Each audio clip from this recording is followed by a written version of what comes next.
En manchette ce soir, le début de la saison de la pêche est perturbé dans les réserves fauniques de la CEPAC. Ils sont 2500 aujourd'hui, travailleurs de la CEPAC, en grève à travers le Québec. Les routes 117 et 113 parmi les pires artères de l'Abitibi-Témiscamingue. C'est terrible. Le chemin est là, la fondation est pas bonne. Je pense qu'on a beaucoup d'amour à donner sur nos routes dans la région, là, c'est certain. Et près de 900 enfants de la région sont toujours en attente d'une place en garderie.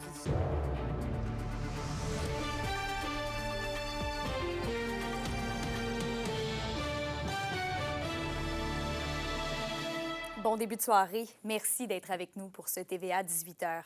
Eh bien, si vous pensiez commencer la saison de pêche dans l'une des réserves fauniques de la CEPAC, vous allez peut-être devoir revoir vos plans. Près de 2500 de leurs travailleurs sont en grève un peu partout à travers le Québec. Et dans la région, des employés se sont rassemblés dans la réserve faunique La Vérandrie pour piqueter. Alexis Dumont était sur place. Des conditions de travail que plusieurs qualifient d'inacceptables. Le monde sont avés de coucher dehors puis on travaille. Fait que c'est pas normal. À un moment donné, il faut que ça bouge. On se bat pour ça. C'est pour cette raison que plusieurs employés de la CEPAC sont en grève et ce jusqu'à samedi. Ces membres-là sont les plus bas salariés de la fonction publique. Donc, effectivement, le nerf de la guerre, c'est le salaire tout simplement.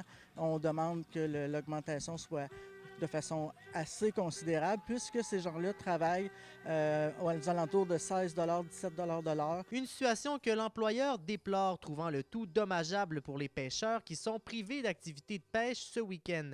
Mais il mentionne que des solutions sont actuellement mises en place pour régler le problème rapidement. On a bien confiance justement d'être en mesure, avec l'ajout du conciliateur, de trouver une entente qui va à la fois satisfaire les employés, parce qu'on sait depuis la dernière convention collective, le coût de la vie a augmenté, il y a de l'inflation.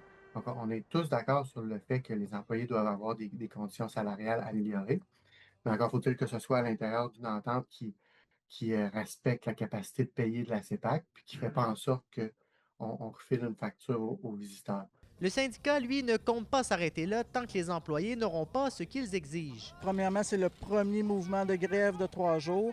Comme j'ai dit tantôt, c'est un mandat de grève générale illimité. Donc, on est prêt à faire le nécessaire pour avoir une convention collective. Autant les salaires, autant les conditions de travail soient à la hauteur de ces membres qu'on représente là.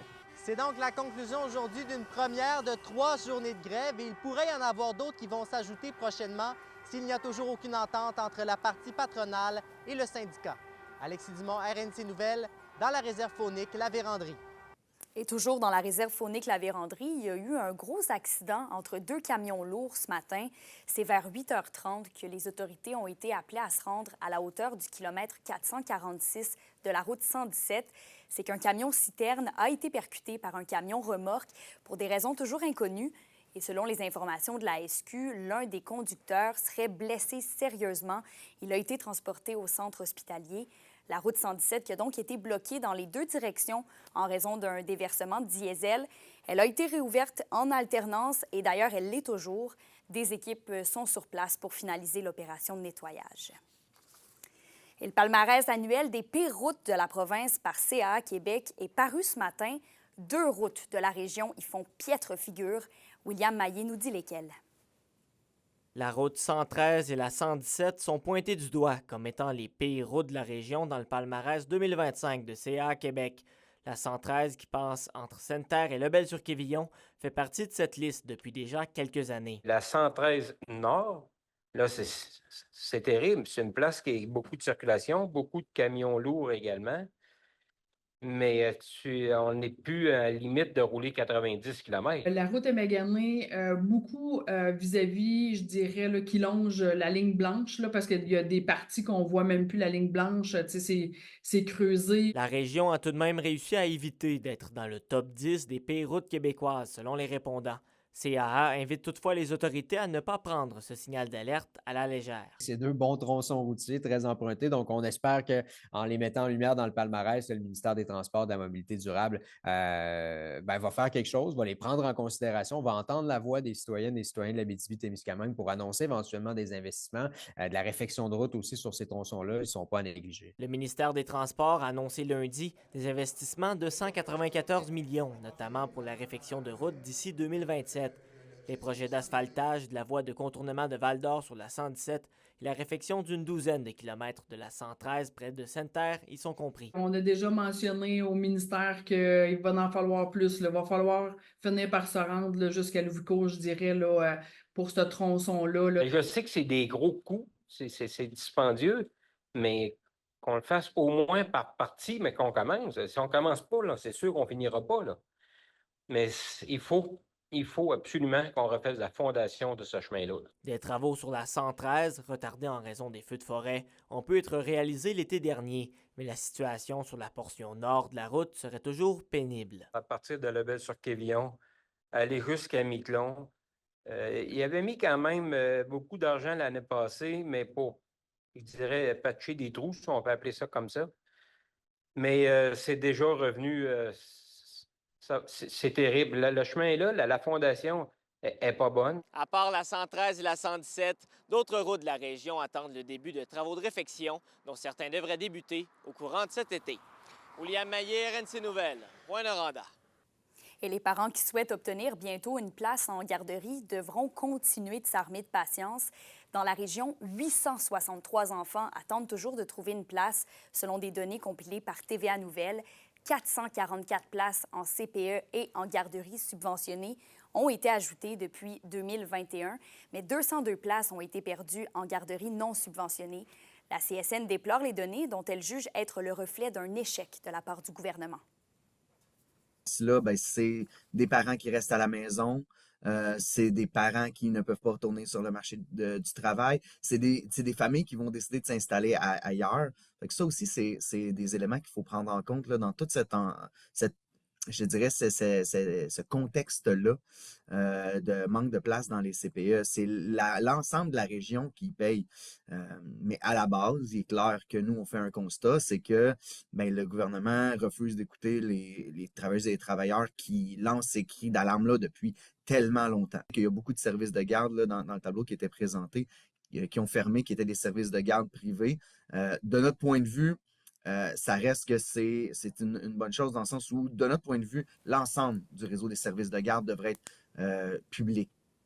Et en parlant de famille, de nombreuses municipalités en Abitibi-Témiscamingue soulignent la Semaine québécoise des familles, proposent des activités destinées à renforcer les liens familiaux. Élise Tessier-Deslauriers était sur place hier soir à Val-d'Or. Plus de 400 personnes se sont réunies lors du goûter interculturel à Val-d'Or, l'une des activités phares de la Semaine québécoise des familles. C'est une belle opportunité de se rencontrer avec toutes les familles, vu qu'on est une famille immigrante, ça fait plusieurs années. C'est une belle occasion de se rencontrer différentes cultures, différents pays. C'est important pour tout le monde. Je pense que la famille, c'est la vie, dans le fond. Moi, ben, c'est ça. Ça leur fait des activités, puis nous autres, ben, ça nous permet de découvrir des plats différents aujourd'hui. C'est ça qui est très plaisant. C'est fun de se réunir avec les enfants, là, puis les regarder jouer. Bien, ça représente beaucoup, en fait. Là. C'est vraiment intéressant de pouvoir voir toutes les cultures, toute la diversité qu'on a à Val-d'Or. Donc, je découvre un peu tout ce qu'il y a à faire et tout ce qui est à offrir aux nouveaux immigrants comme nous. Des personnes rencontrent beaucoup de valeurs et ça fait vraiment un grand plaisir d'amener les enfants aussi, de se socialiser avec les autres pour voir comment ça se passe. Les activités proposées aux parents et aux enfants par la Maison de la famille de Val-d'Or sont l'occasion pour Gabriela Artiga, une mère qui y participe régulièrement, d'élargir ses horizons. Je trouve que c'est une opportunité pour pouvoir comme rencontrer d'autres personnes, d'autres familles, puis pouvoir mettre en valeur la famille en général, parce que c'est très important. Selon la directrice adjointe de la Maison de la famille, Jessica Briand-Cusson, ces initiatives permettent de rompre l'isolement. Bien, c'est sûr que pour la Semaine québécoise des familles, tous les services sont offerts gratuitement. Fait que je pense que ça permet aux familles de sortir, de briser l'isolement, de venir rencontrer d'autres familles, puis tout ça à zéro coût. Fait que je pense que c'est vraiment une belle opportunité pour eux d'apprendre à connaître tous les services et les activités aussi qui sont offerts à la Maison de la famille de Val-d'Or. Ayant bénéficié des services de l'organisme, Gabriela s'engage activement dans diverses activités. Merci, Maison de la famille, d'avoir organisé ça. On aime vraiment cet organisme-là. C'est un organisme qui nous a tellement donné, puis on veut donner des retours. D'autres activités se déroulent jusqu'à dimanche, tant à Ville-Marie, Amos, Rouyn-Noranda que Val-d'Or. Élise Tessier-Deslauriers, RNC Nouvelles, Val-d'Or.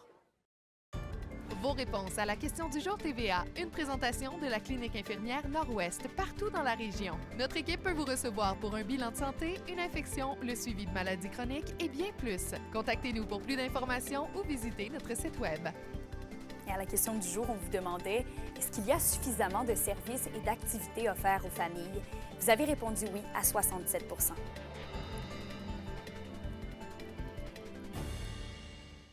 Et Québec ouvre aujourd'hui de nouveau la porte aux oléoducs qui permettent le transport du pétrole par pipeline. C'est un enjeu qui a été ramené plusieurs fois par certains chefs lors de la dernière campagne électorale. Il faut dire qu'ici, dans la région, les avis sur la question sont mitigés. Olivier Morin. Dans une entrevue accordée au journaliste Stéphane Bureau au Balado Contact, le premier ministre François Legault mentionne que les Québécois ont désormais une ouverture aux oléoducs dans le contexte de guerre commerciale avec les États-Unis. Une déclaration qui ne surprend pas le président d'Action Boréale, Henri Jacob. Ça ne me surprend pas de la part d'un politicien, même si la population s'est prononcée contre un projet de façon massive il y a 4 ans, qu'ils reviennent à la charge encore aujourd'hui avec ce projet-là. C'est une insulte à la population et au processus démocratique. Et au niveau de l'acceptabilité sociale, M. Jacob tient à rappeler le cas de GNL Québec qui prévoyait transporter du gaz naturel par pipeline de l'Abitibi jusqu'au Saguenay. Il faut se rappeler qu'il y a eu 3000 mémoires au BAP qui ont été présentées, puis la très vaste majorité était contre le projet. D'ailleurs, il faut souligner, c'était et de loin le projet de loi qui a été le plus contesté au Québec aux audiences du BAP. Pour le militant écologiste, les effets néfastes de ce projet lié aux énergies fossiles sont connus et véridiques. Il faut juste se rappeler que tous les feux de forêt qui se passent présentement sur la planète, la très vaste majorité sont empirés à cause justement de l'effet des changements climatiques. Les gens vont se rappeler qu'ici, il y a 2 ans, en Abitibi, ça a brûlé de façon intense. Bien qu'ils reconnaissent l'impact environnemental des oléoducs et gazoducs, le président de la Chambre de commerce et d'industrie de Rouyn-Noranda, Stéphane Braun, y voit aussi du bon. Si on parle du côté environnemental, il y a peut-être une problématique. N'importe quel projet va être bon pour la région. On est une région aurifère, on est une région de projets. Donc, si on peut relancer des projets puis que ça peut aboutir à quelque chose, c'est certain que nous, du côté de la Chambre de commerce, on va être très contents. À l'heure actuelle, le gouvernement n'a pas donné son autorisation à aucun projet de gazoduc ou d'oléoduc. Il reste maintenant à savoir si certains projets seront mis de l'avant au cours des prochaines semaines. Olivier Morin, RNC Nouvelles, Rouyn-Noranda. Et maintenant, en lien avec les feux de forêt, l'avis de risque de feu extrême est levé dans la région, mais il demeure élevé pour une partie des MRC du nord de la région. Donc, les municipalités de Val-d'Or, Rouyn-Noranda, Lassar, Amos, Sainte-Terre et Lebel-sur-Quévillon sont à risque. Donc, aucune restriction n'est en vigueur, mais la SOPFEU rappelle quand même à la population de faire preuve de vigilance lors des déplacements en forêt ou encore dans les grands espaces urbains. 4 feux de forêt sont actifs actuellement dans la province. Et du côté judiciaire maintenant, c'était la dernière journée des audiences pour la demande d'action collective de Julie Fortier et Miguel Charlebois au nom des résidents de Rouyn-Noranda contre Glencore et Québec. En toute fin de journée, le juge Daniel Dumais a soulevé ce qu'il nomme comme un paradoxe ou une contradiction dans l'argument des défendeurs. D'une part, le gouvernement défend que toute l'information sur les dangers et les risques des émissions de gaz toxiques était disponible et que la population aurait pu adéquatement s'en informer, tandis que les représentants de la multinationale ont affirmé que l'arsenic dans l'air ne serait pas, selon eux, un réel risque pour la santé. Glencore dit faire confiance à des rapports qu'elle qualifie de rassurants. Maintenant, c'est vers la mi-novembre que le juge devrait remettre sa décision, à savoir si oui ou non la Cour ira de l'avant avec le processus d'action collective. L'indice boursier minier au TVA Nouvelle 18h est une présentation de GFM Groupe Financier. Dirigeants d'entreprises et particuliers, fiez-vous aux experts de GFM pour vos placements, assurances de personnes et assurances collectives. Car pour vous, ils vont au-delà de la finance. Le cabaret des accents queer s'en vient faire un tour en région. Je vous dévoile tous les détails après la pause dans la chronique culturelle.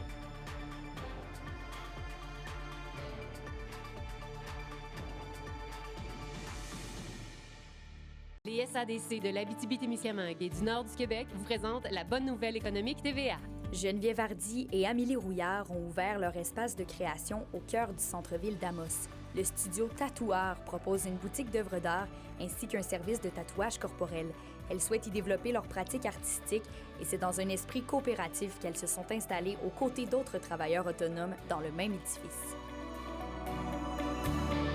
Les SADC, partenaires de l'économie de la région.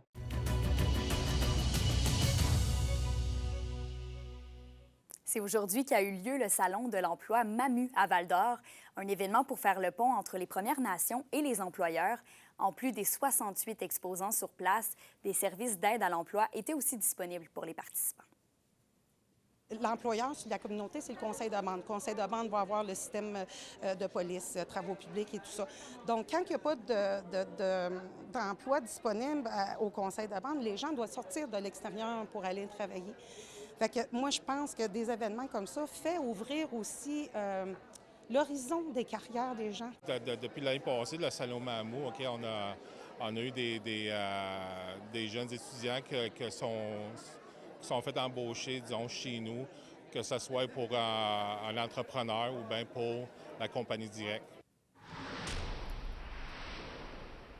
Et au culturel Justine, l'écrivain amossois Samuel Larochelle amène son cabaret Accent Queer en région dès demain.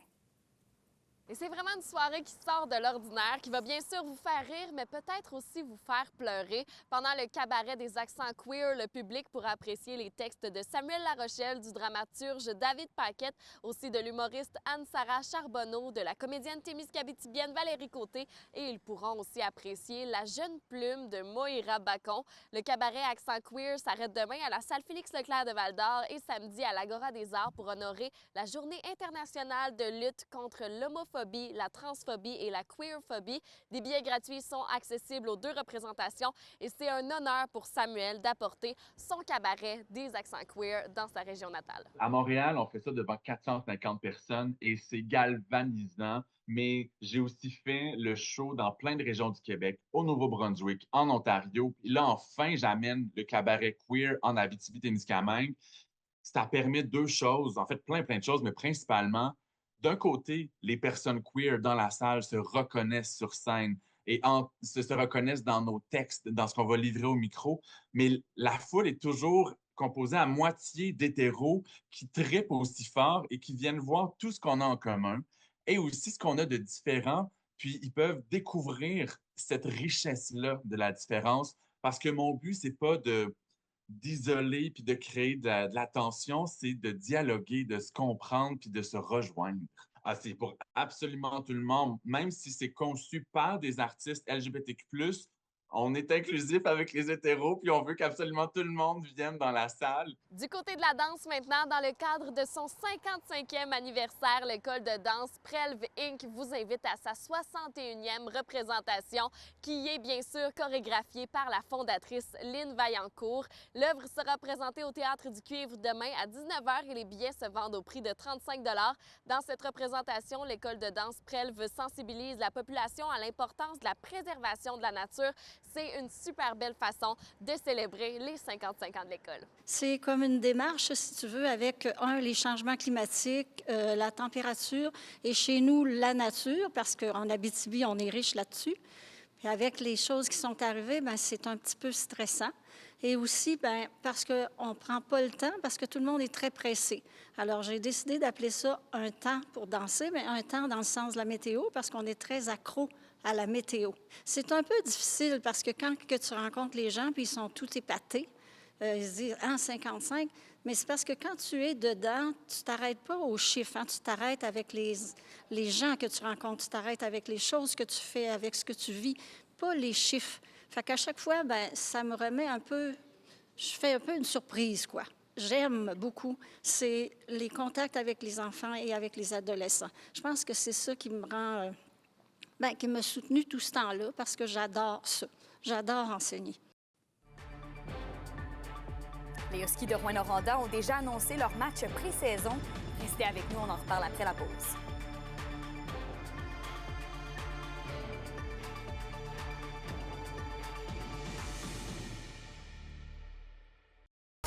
Les sports vous sont présentés par Thibaut GR, votre concessionnaire de confiance à Rouyn-Noranda, là où qualité et choix se rencontrent. La saison 2024-2025 de la LHJMQ tire à sa fin. Les puissants Wildcats de Moncton pourraient dès ce soir balayer l'Océanique de Rimouski en finale. Mais déjà, l'horaire des matchs préparatoires pour la saison 2025-2026 de nos équipes de la région a été dévoilé. En levée de rideau, les Huskies de Rouyn-Noranda et les Foreurs de Val-d'Or vont s'affronter 4 fois de suite afin de réchauffer promptement la rivalité de la 117 avant la saison régulière. Et ce sera aussi le retour des face-à-face des Huskies contre les Wolves de Sudbury au tout début de septembre en Ontario. Un match qui sera spécialement présenté du côté de Timmins. La météo, une présentation de Nikon Auto de la Sarre, la capitale du pick-up. Où vous y trouverez toujours le meilleur choix, toujours le meilleur prix. À la météo, Justine, la pluie prend le contrôle pour le reste de la semaine. Et Kémélia, je pense que le mot d'ordre pour la fin de semaine, ça va être détente, parce qu'avec toute la pluie qu'il va avoir à l'extérieur, ça va juste donner le goût de rester à l'intérieur et de relaxer. Ce qui nous attend pour ce soir et cette nuit en Abitibi, ce sont quelques petites gouttelettes de pluie avec un minimum de 13 degrés. Vous restez au sec du côté du Témiscamingue avec un minimum de 12. Demain, ce sera nuageux avec des averses qui vont débuter en mi-journée et même un risque d'orage en après-midi avec un maximum de 26 pour l'Abitibi et de 22 pour le Témiscamingue. Et je termine avec un aperçu pour samedi en Abitibi. Ce sera nuageux avec un maximum de 23. Et du côté du Témiscamingue, ce sera nuageux avec un peu de pluie, quand même 60 de probabilité d'averse et un maximum de 19. Si on regarde le positif dans tout ça, au moins la chaleur reste avec nous. Mais je vous incite quand même à préparer vos activités intérieures là, pour pouvoir quand même profiter un peu de cette fin de semaine pluvieuse. Ouais, merci Justine. Et merci à vous aussi d'avoir été là. Prenez soin de vous. On se dit à demain.